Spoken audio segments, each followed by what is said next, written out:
விநாயகரை பொறுத்தவரை நமக்கு தெரியும், எந்த கடவுளுக்கும் இல்லாத தனிச்சிறப்பு நம்முடைய விநாயகருக்கு இருக்குங்க. திராவிட முன்னேற்ற கழகத்தினுடைய கட்சி நண்பர்கள் சொல்லுவாங்க, விநாயகர் நம்ம கடவுளே இல்லை, அது வட இந்தியா கடவுள். அது ரிக் வேதம், யஜூர் வேதம், சாம வேதம், அதர்வண வேதத்துல தான் சொல்லியிருக்கிறாங்க, இங்க சொல்லவே இல்லை. அவர்களுக்கு யாராவது போய் நம்முடைய அவ்வை பாட்டி விநாயகர் அகவல் 1400 ஆண்டுகளுக்கு முன்பு விநாயகருக்காக விநாயகர் அகவல் எழுதினாங்க. 1400 ஆண்டுகளுக்கு முன்பு அதுல சொல்றாங்க, விநாயகரை பார்த்து சொல்றாங்க, பாலும் தெளி தேனும் பாகும்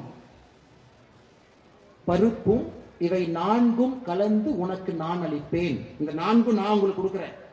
பால் கொடுக்கிறேன், தேன் கொடுக்கிறேன், சர்க்கரை பாகு கொடுக்கிறேன், பருப்பு கொடுக்கிறேன். இந்த 4ம் கொடுக்க வேண்டிய கடமை எனக்கு இருக்கு. கோலஞ்சை துங்க கரிமுகத்து மாமணியே,